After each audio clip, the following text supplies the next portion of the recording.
Vous êtes dans le rouge.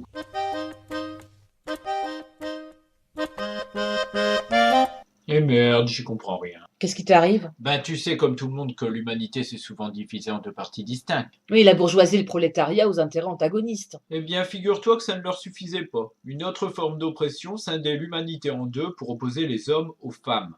Tu veux dire plus exactement le genre féminin au genre masculin. J'ai déjà observé ce phénomène. On observait dans les sociétés un archétype de la femme tellement infériorisé par rapport à l'archétype masculin qu'il pouvait se traduire par des actes de violence physique au point d'amener jusqu'au meurtre. Jusqu'au meurtre. Ben voyons. L'étude d'une époque aussi stupide, ça devait bien tomber sur moi. C'est en effet difficile aujourd'hui d'imaginer la portée qu'impliquait alors cette oppression. Tiens, par exemple, si on ouvre une archive du XXIe siècle, on peut se rendre compte qu'elle avait des conséquences multiples. Tous les 2 jours et demi en France, une femme mourait sous les coups de son conjoint.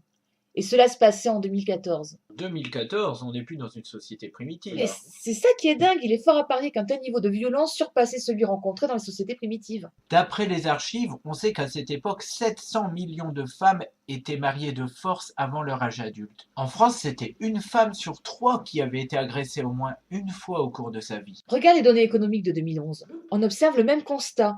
Les postes en temps partiel étaient 3 fois plus nombreux chez les femmes que chez les hommes, alors qu'à l'opposé de la société, les femmes cadres touchaient 26,8% de moins que les hommes. Si dans une profession, un homme touchait 4 000 euros, une femme n'en touchait en moyenne que 3 000. Et cette inégalité, plus criant dans les classes sociales élevées, se retrouvait dans toutes les strates de la société. Au total, les femmes touchaient 19% de moins que les hommes. Eh bien, ça devait être dû au fait qu'elles n'avaient pas les mêmes responsabilités. Non, non, regarde, c'est bien noté, à poste équivalent.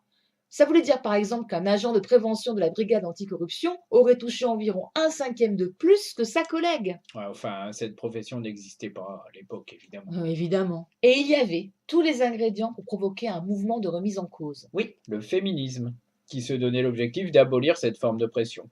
On retrouve une première forme de prise de conscience au début du XVe siècle, mais ce mouvement va prendre tout son essor au XIXe et surtout au XXe siècle. 20e siècle qui sera notamment un grand moment de conquête. À partir de 1907, la loi française autorise les femmes à disposer librement de leur salaire. Avant ça, il appartenait à leur mari. À partir de 1924, elles pourront passer l'épreuve du bac grâce à l'uniformisation des programmes scolaires masculins et féminins. Avant ça, on réservait un baccalauréat au rabais pour la gente féminine. Et à la Libération en 1944, elles obtiennent enfin le droit de vote et l'éligibilité. 1944. Pourtant, j'ai lu quelque part que des femmes avaient été élues en 1925. Oui, elles avaient été présentées par le Parti communiste français pour faire avancer la cause du droit de vote des femmes. Elles siégeront quelques semaines jusqu'à l'annulation de leur élection par les tribunaux. Ok, donc en 1945, l'ensemble des Françaises et des Français ont enfin accès à la démocratie. Et une année plus tard, le principe d'égalité homme-femme est enfin inscrit dans la Constitution.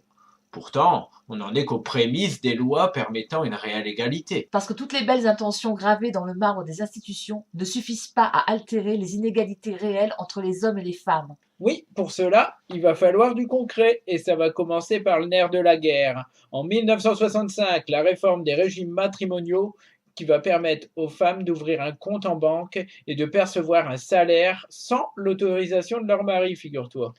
Et il faudra attendre 1972 pour que le principe de l'égalité de rémunération soit adopté. C'est aussi l'année de l'entrée en vigueur de la prescription des contraceptifs, autorisée 5 ans plus tôt et obtenue de haute lutte. En effet, les années 60 et 70 seront marquées par la mobilisation des femmes pour la liberté de disposer de leur corps. Et il y avait de quoi faire vu le contexte. Tiens, écoute, par exemple, comment l'un des chanteurs les plus populaires de l'époque parlait de la gente féminine. J'aime ou jusqu'à 17-18 ans, après je commence à me méfier. Bon, Dieu seul sait si j'ai des aventures au-delà de 18 ans, bien sûr, heureusement. Mais après 18 ans, je me méfie parce que les filles commencent à réfléchir, elles sont plus naturelles, etc. Ça commence même quelques fois avant. Charmant. Laisse-moi deviner, Claude François? Exact.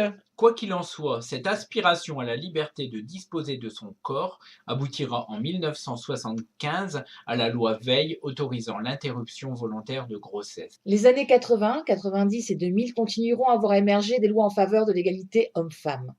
En 1983, Yvette Roudy, première ministre des droits des femmes, est à l'origine de la loi sur l'égalité professionnelle, qui promeut l'égalité sociale complète ainsi que la protection de l'image de la femme dans les médias, et qui condamne les injures à caractère sexiste. Puis en 2001, 2006, 2012, 2014, De nombreuses lois viendront rattraper les inégalités hommes-femmes en entreprise.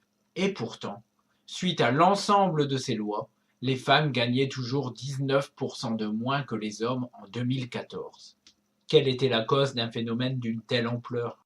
Le capitalisme? Oui, mais pas seulement. Le capitalisme participait évidemment à conserver la domination patriarcale, à travers notamment la publicité, ce vecteur de propagande lié au système dont l'un des objectifs visait à marchandiser les corps. Tiens, écoute cette archive.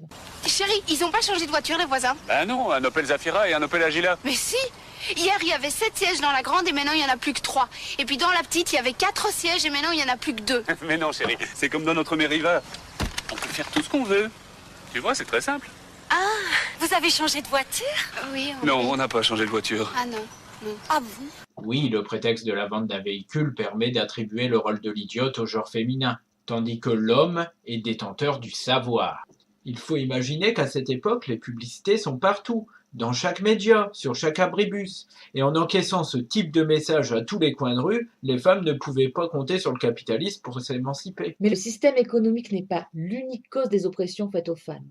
Ces stéréotypes étaient aussi véhiculés par un grand nombre de caractéristiques établies par une civilisation globalisée. Ses dieux, sa morale, ses mythes et sa culture.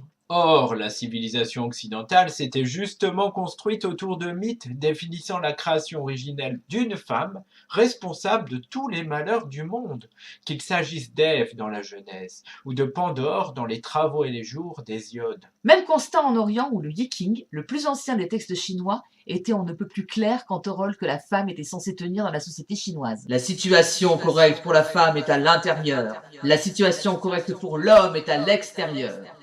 La position de la femme n'était pas non plus épargnée dans la culture indienne. Dans le Mahabharata, œuvre la plus ancienne de la littérature indienne, est évoquée L'obligation morale de suivre son mari dans sa mort. Des mythes qui témoignent de la soumission de la femme dans chacune des grandes cultures qui s'imposeront plusieurs siècles plus tard dans la mondialisation et qui se transmettront à travers ce que le professeur d'anthropologie Gilbert Durand traduira comme le régime diurne de l'imaginaire. un régime diurne où la figure masculine est associée au mouvement ascendant, à la lumière et au geste purificateur et droit, par opposition à un archétype féminin associé à la passivité, au cycle lunaire, à l'eau et à l'obscurité des profondeurs. un régime ancien et désuet que les féministes de tout poil mirent des décennies à renverser, le régime patriarcal.